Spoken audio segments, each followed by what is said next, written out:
From ghoulies and ghosties. From ghoulies and ghosties. And long-leggedy beasties. And long-leggedy beasties. And things that go bump in the night. Good Lord! Deliver us. Deliver us.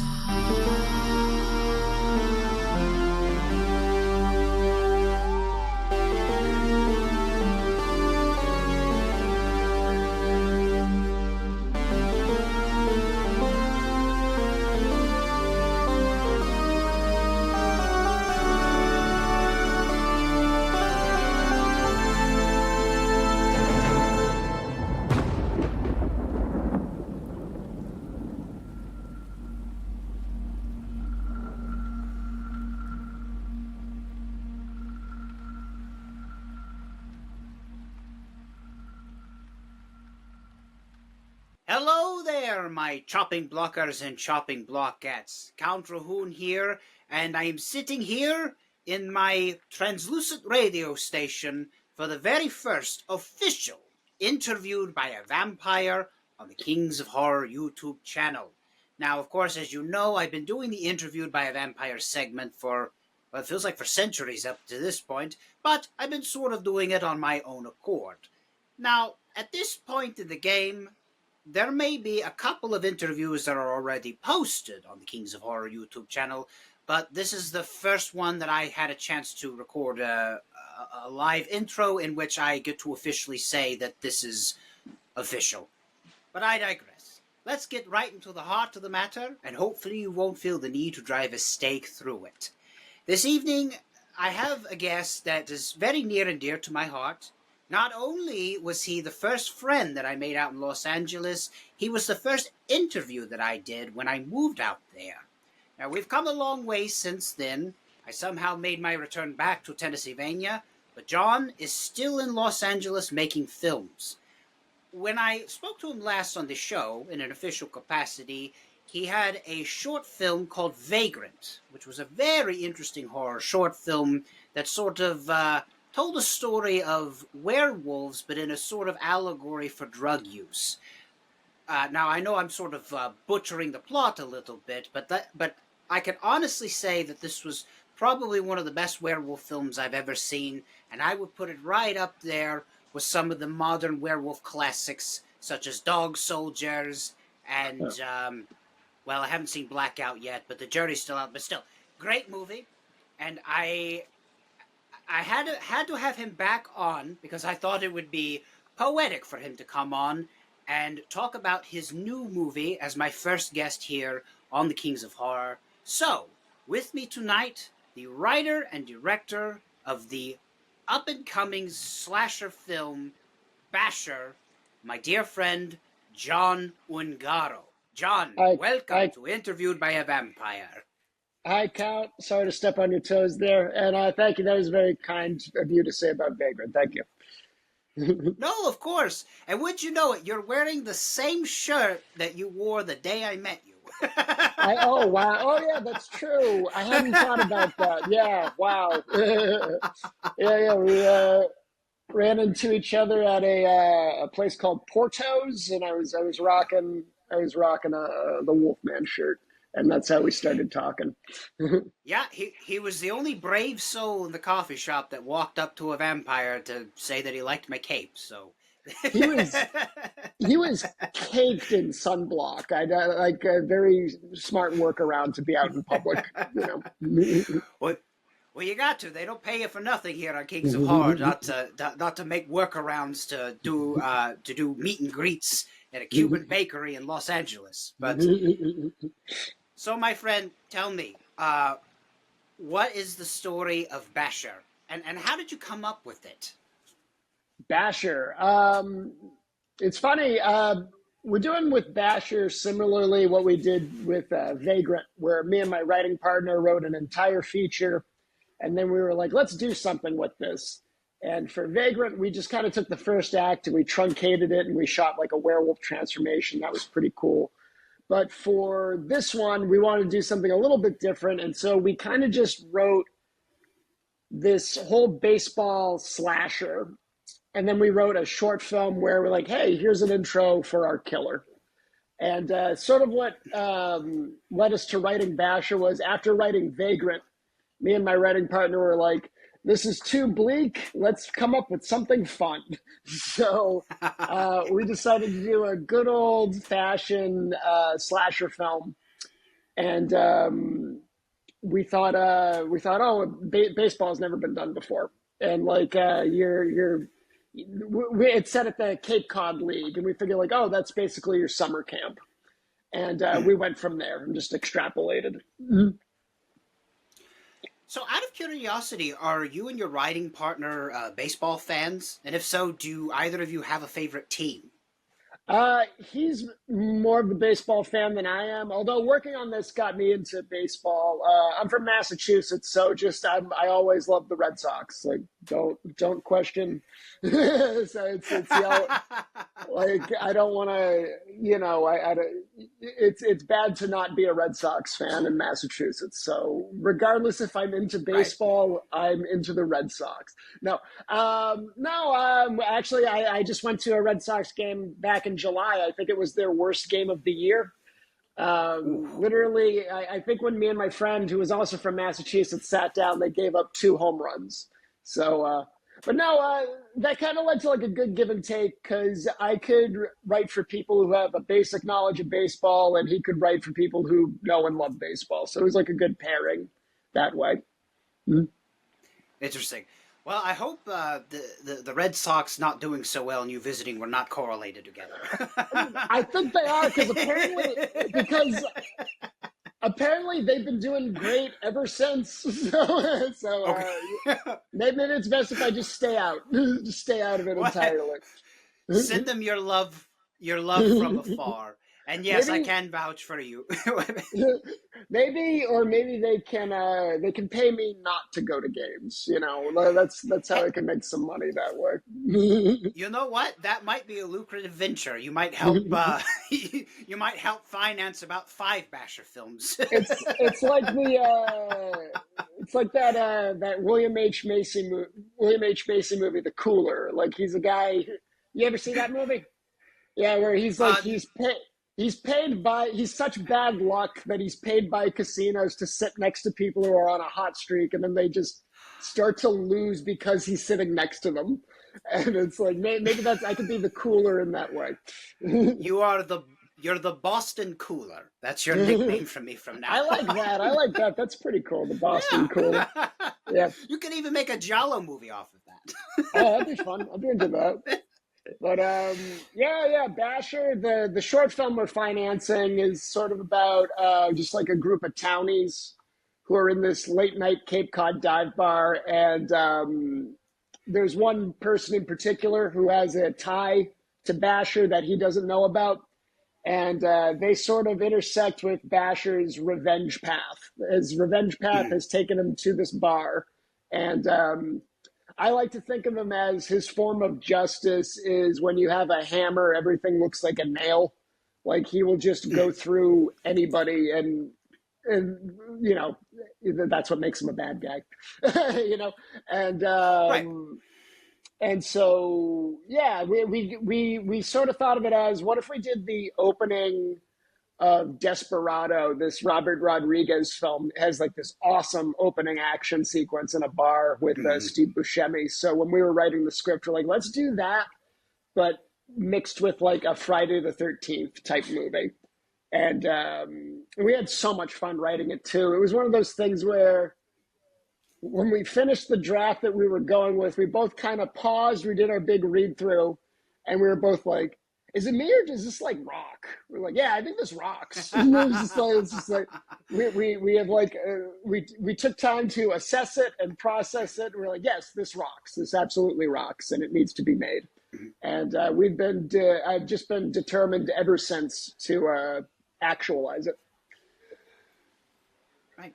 So I'm vaguely familiar with some of the dialect in terms of calling folks townies and whatnot, because I did see the film Summer Catch with Freddie Prinze Jr. and Jessica Biel, because that was sort of, It's funny That because was sort of about the Cape Cod League, I think. that's like the only movie about the Cape Cod League. So until I yeah.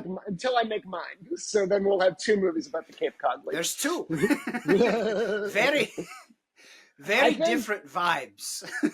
if we can make that movie, I gotta get like Freddie Prinze Jr. to play like the coach or something. Like it's just like a nice little nod to Well, you should. Summer Catch. Yeah. I was going to say, I don't think you're going to bring back Brian Dennehy anytime soon, so rest in peace. We could hologram him. Well, right, at this rate, you do AI hologram. Or you do the Luke Skywalker at the end of Mandalorian, where someone just looks just a freaky looking Brian Dennehy. That when you look at him, you're deep down in your body, you're like, that should not be. I know that person is dead, and I know they don't look like that. Yeah, it's an uncanny valley thing. I think it's like an abomination thing. I'd call it. No, let's go further. Yeah, no. That's totally fair. I don't like bringing people back from the dead. I don't know. And sometimes the argument you'll have is like, well, their families approved of it. Was just like, well, people have shitty families too. I don't know. Being undead. Oh yeah, well, you're a proper undead. You're, I was going to say I have mixed feelings about it. God, now I'm segregating between undead. It was sort of like I consider vampire to be a proper undead, but AI computer not the proper undead, not my kind of undead. Hey, that could be another movie idea down the road. Improper undead. No, yeah, that could be good. That could be funny. So, this question may be a little redundant, but like, what made you and your partner sort of settle on baseball? Was it specifically?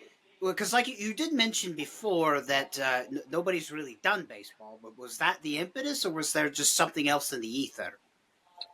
I remember. I think my writing partner went down like a Google rabbit hole, and he stumbled on like a really creepy really old baseball mask that I think was supposed to be for children. But you know how it is when something really old looks really creepy. So like I think he found that, and he's like, "Do you want to write a movie around this?" And I was like, "Yeah, we can do that." And the more we thought about it, we're like, "Oh, we've never seen this kind of film before or heard of this sort of film before." So that was exciting. And when you find an angle, if you can find an angle, like automatically it becomes exciting and you can like put your own stamp on it. I think about that a lot with like zombie movies. Like there's been so many zombie films, but if you do find like a good angle to go into, like automatically your zombie movie is exciting or there's like something refreshing about it. Like I think, well, you and me have talked, we both love 28 Years Later, but I was also thinking of, there's this film called Blood Quantum from a couple years ago that was had a real unique take on the zombie genre that I thought was really good. And but yeah, so there's been like millions of slashers, and somehow we got lucky to stumble on an angle that we've never seen before, and we went with that, and it was so much fun doing that. And so the New England angle, was that something that both of you sort of kind of came to together, or did you sort of throw that in there? Because I know you and I believe you and I both saw The Holdovers together. I love that movie. I do too. I saw that movie with another friend, and I'm like getting excited at like the locations, and I'm poking it. I was like, "That's Cambridge Square." And it's just like he's not from Massachusetts. He doesn't care.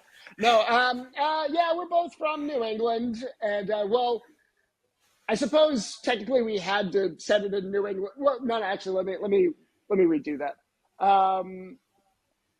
So, yeah, we're both from New England. We both, messing up my camera here. I'm like getting nervous. I'm fiddling with my camera now. I always think of the Ricky Bobby. What do I do with my hands? I don't know Sort what of to do with my hands. But yeah, I always love writing about Massachusetts. I love Massachusetts. It's where I was born and raised. And when I get to go back from here to there, I get to appreciate it on a new level. And yeah, me and my writing partner, we have a lot of hometown pride, and it was really fun writing something set in New England and thinking about those type of characters and just people who we grew up with, and really just like the joy of a Cape Cod summer. That's like something you can't really, yeah, I love New England. So I will, if I can set something there, I'll set something there. Yeah.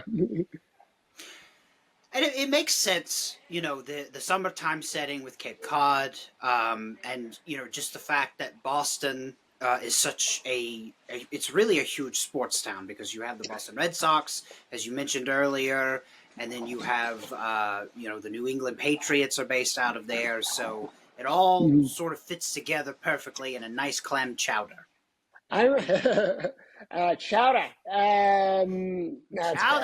I hate that. That's my warm up exercise for Boston accent is. Do you want to watch Wicker Park with Josh Hartnett and Alicia Cuthbert? So I say it. Here's how I say it.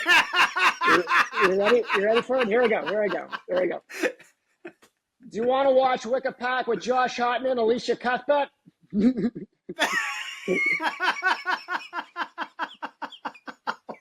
That film on the soundtrack, they had a track from the Postal Service. That was Ben Gibbons' band. He was in Death Cab for Cutie. They covered a Phil Collins song, Against All Odds. So, which is, yeah. You can't pack your car at Fenway Park. You're getting close. You're getting close.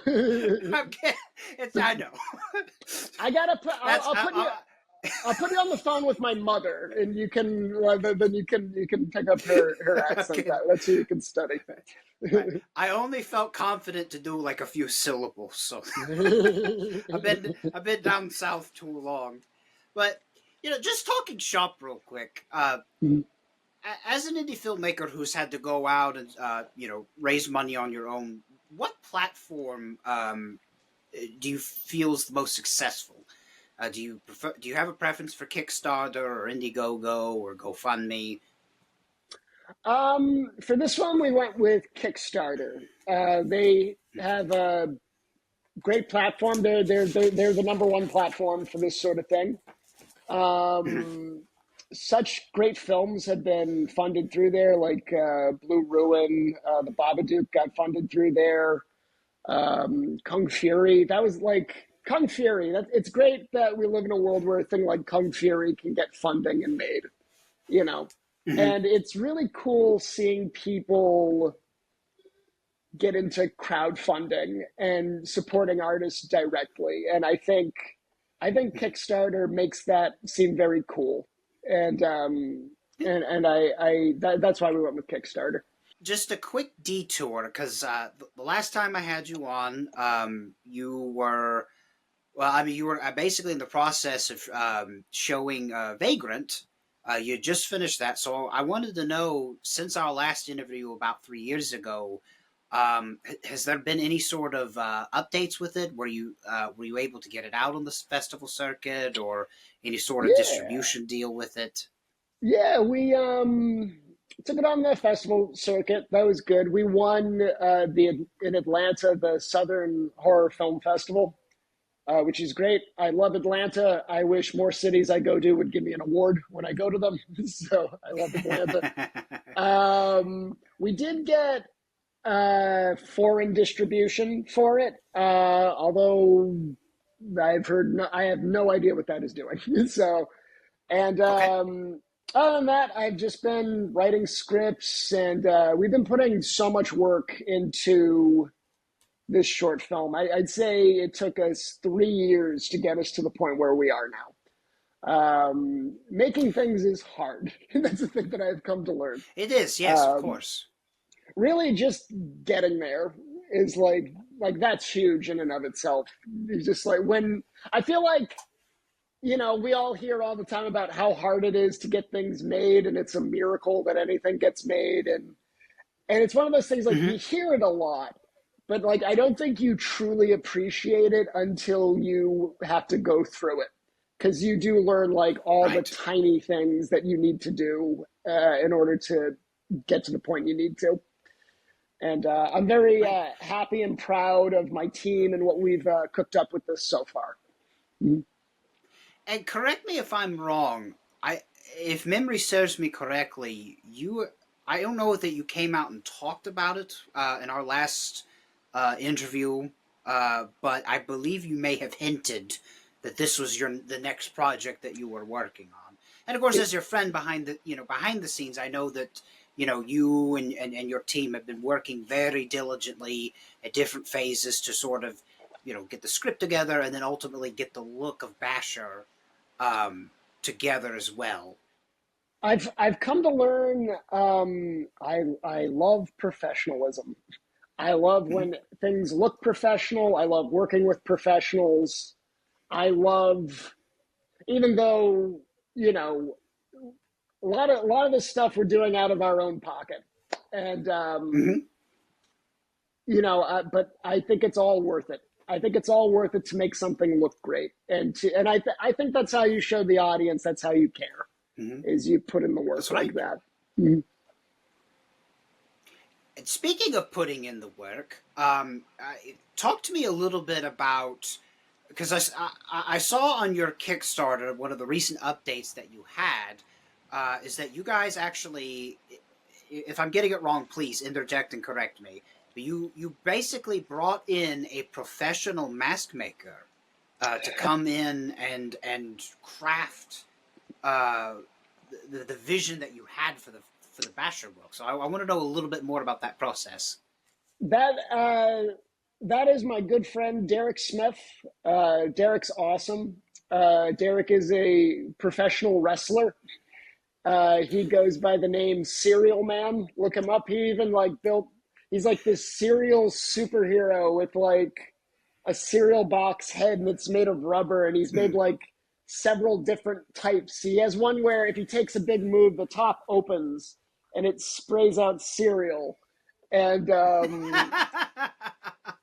and he's so creative like that. He's fantastic. And yeah, it's like we had of course I had to bring in Derek. That was one of those. It was like didn't give it a second thought. And also Derek's a big dude. He's a professional wrestler, so he was also Basher himself. So he's probably the only slasher in the horror space who not only is in the suit, but he made his own mask as well. And I think that's a pretty cool thing. It was him and my director, Ben.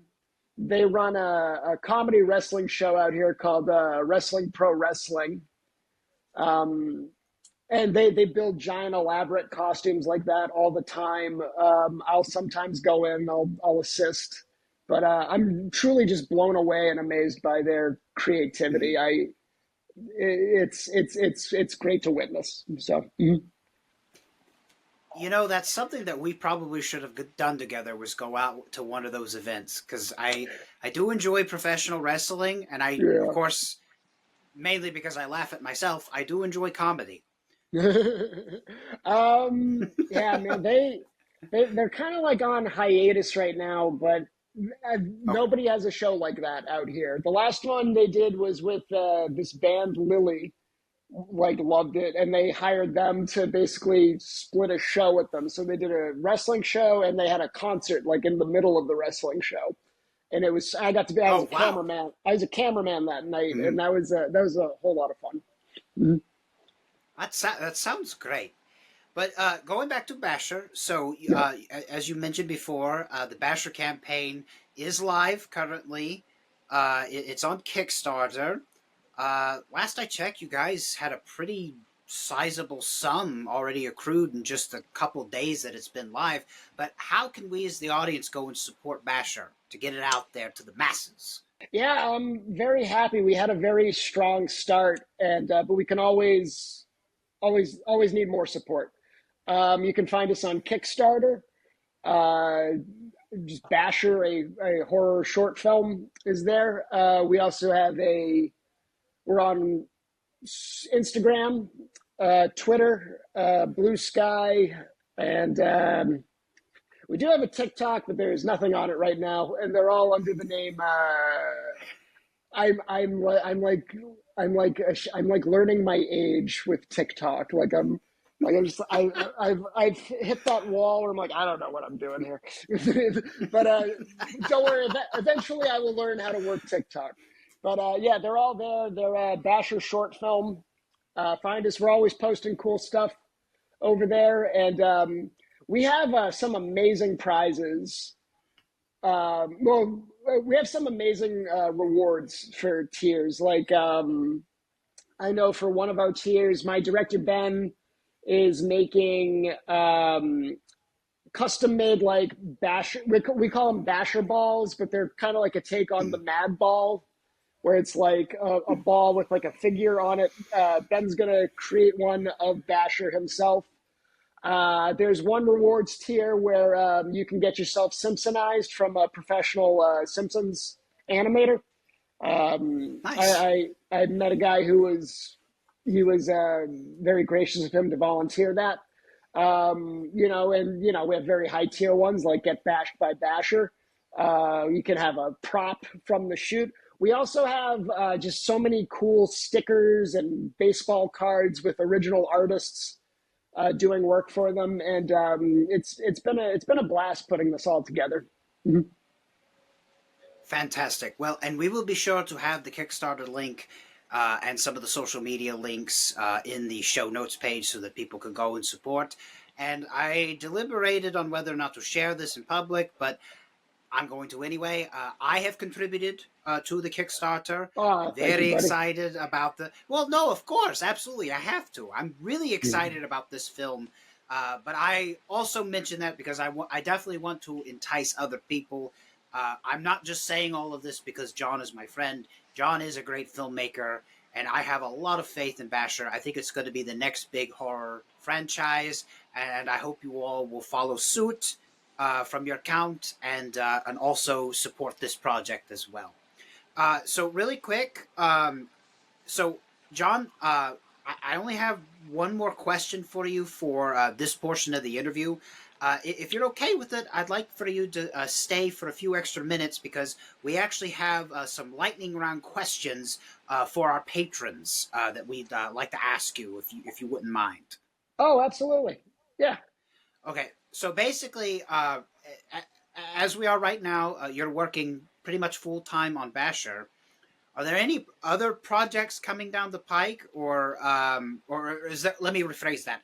Is there any projects other than Basher that you're allowed to talk about that you're working on, and whether or not? How can we follow you to keep tabs on you and to support you and Basher on social media?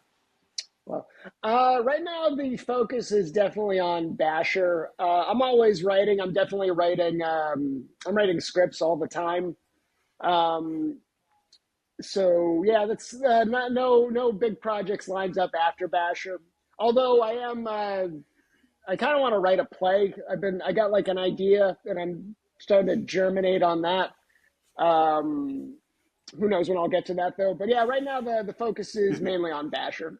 Basher is known online as Basher Short Film, all one word. You can find us on Instagram, Blue Sky, Twitter, and TikTok. I'd say probably Instagram's the best one, and we post a lot of stuff on there. And we also have a YouTube channel. That's where you can see our trailer and our little short videos that we've been putting together. So that's pretty cool too. And you can mainly find me on Instagram. That's the one. That's pretty much the only one I use. And you can just find me as John Ungaro. There's not too many John Ungaros in the world. There'll be a black and white photo of me with short hair and a mustache. So that's how you'll know it's me. There truly is only one John Ungaro, and we are so happy to have you this evening, John. Thanks again for coming on. And as always, come on anytime you want to hop on and talk to your old Count. Absolutely, buddy. Anytime. Thank you, Count. All right, well, John is going to join us for the lightning round portion for our patrons only. So if you want to see some hard-hitting questions that only our patrons are allowed to see, you better subscribe to the Kings of Horror Patreon today so that you can get full access to this talk that John and I are going to have that's only accessible to our members. But thank you so much for tuning in this evening. That's all the time that I have. But be sure to join me next time on Kings of Horror. Until then, always remember that as far as things go, when things go bump in the night, there are such things. From ghoulies and ghosties. From ghoulies and ghosties. And long-leggedy beasties. And long-legged beasties. And things that go bump in the night. Good Lord! Deliver us!